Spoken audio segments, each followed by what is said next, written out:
Bonjour, bienvenue. Tu as du mal à passer à l'action régulièrement? Cette vidéo est faite pour toi.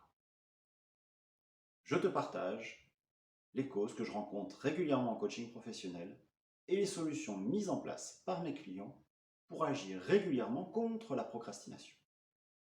Avant de commencer et de rentrer dans le vif du sujet, je te propose d'imaginer ta situation idéale. Dans cette situation, tu passes à l'action régulièrement pour répondre à tes besoins fondamentaux, tous les jours.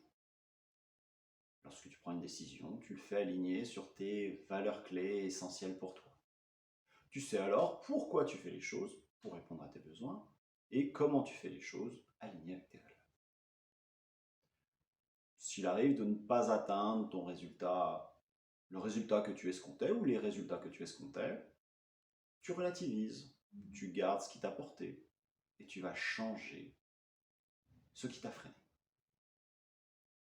En repassant à l'action, et tu vas créer un cercle vertueux où tu vas optimiser tes chances d'atteindre tes objectifs. Une fois atteint, tu pourras alors te féliciter. Lorsque je te parle d'action, j'écarte les habitudes et ce que tu as automatisé dans ta vie. Je te parle d'expérimentation et d'apprentissage, quelque chose qui est nouveau. Tu vas le ressentir, tu vas éprouver des émotions avant de les réaliser. Ces émotions qui vont être de l'appréhension, de la crainte, voire de la peur. Elles vont peut-être même te freiner, voire te bloquer. Ce sont des cas que je rencontre souvent en coaching lorsque j'accompagne mes clients à changer une partie de leur vie qui est importante pour eux mais qui ne leur convient plus. La première cause que je rencontre, c'est l'autocritique. Vois-tu ce que c'est l'autocritique? L'autocritique, c'est la vision que tu as de toi-même lorsque tu regardes les résultats que tu obtiens et que tu les compares par rapport à ceux que tu voulais.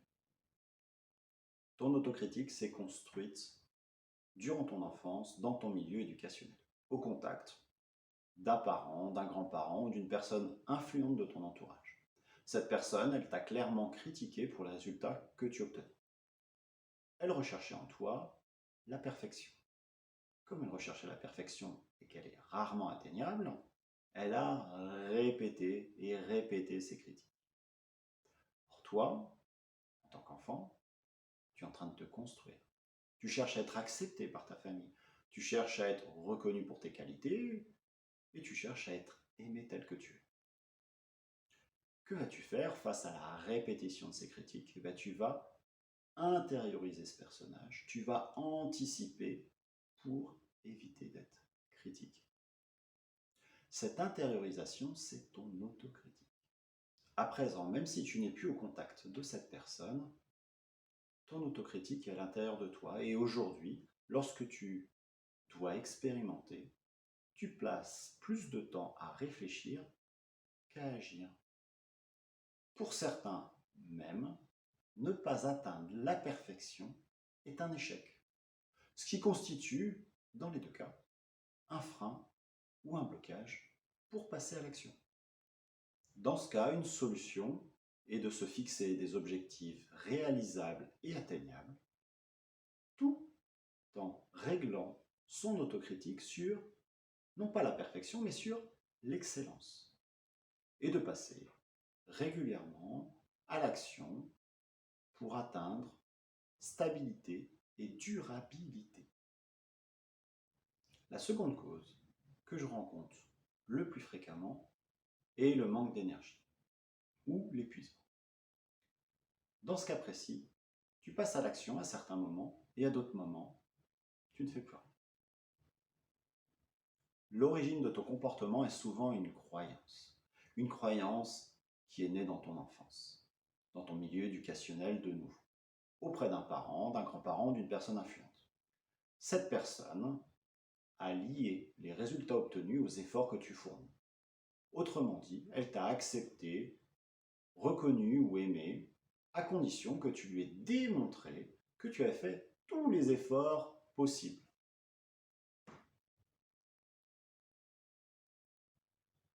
Le souci, de nouveau ici, c'est que cette personne a répété son comportement. Et toi, donc, pour la satisfaire, tu as déployé beaucoup d'énergie pour qu'elle te félicite.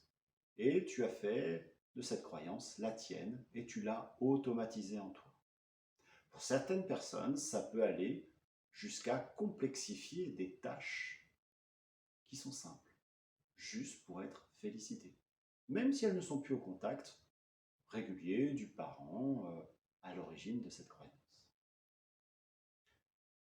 Que va-t-il se passer pour toi? C'est une alternance entre des actions de haute intensité et un épuisement, une baisse d'énergie qui passe par un moment où il y a de l'immobilisme, le temps de retrouver cette énergie pour de nouveau repasser à l'action et tu vas avoir alors un comportement en dents de scie.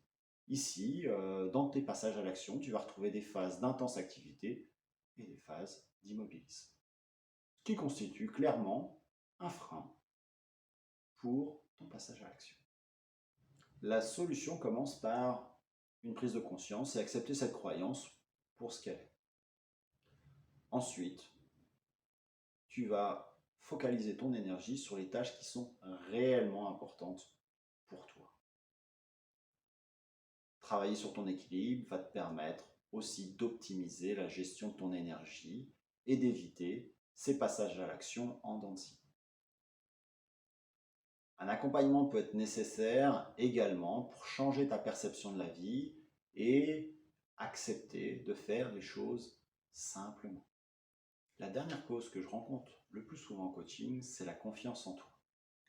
Cette confiance en toi, elle peut être basse ou elle peut être instable. Si elle est basse, tu passeras vraiment très rarement à l'action. Si elle est instable, il y aura des moments où tu passeras à l'action et des moments où tu seras immobile. La confiance en toi, c'est ton carburant qui te permet de passer à l'action. C'est ce qui te permet d'avancer dans ta vie. Ce qui est paradoxal ici, c'est que c'est en passant à l'action que tu remplis ton réservoir et que tu vas plus loin. La solution ici est clairement de te faire passer à l'action petit à petit, en travaillant à la fois ta stabilité et en étant bienveillant avec toi. Il demande souvent, ce type de solution demande souvent d'être accompagné parce qu'il faut persévérer dans le temps. Pour résumer, ta procrastination trouve son origine dans 3 composantes: ton autocritique, ou ton épuisement, ou ta confiance en toi. Il est probable que tu te sois reconnu dans plusieurs des causes. Je partage ce point de vue, mes clients ont rarement une seule cause. Cela va complexifier la résolution et le fait d'agir régulièrement contre leur procrastination.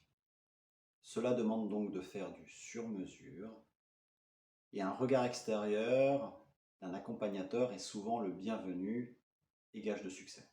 Alors si ta procrastination te freine pour les choses importantes de ta vie ou te bloque, je t'invite à prendre un rendez-vous d'1 heure gratuit avec moi pour en discuter de vive voix. Si tu as appris quelque chose dans cette vidéo, je t'inviterai à mettre un pouce et à t'abonner. Tu peux activer la cloche pour être notifié des prochaines parutions. A bientôt dans une prochaine vidéo. Au revoir.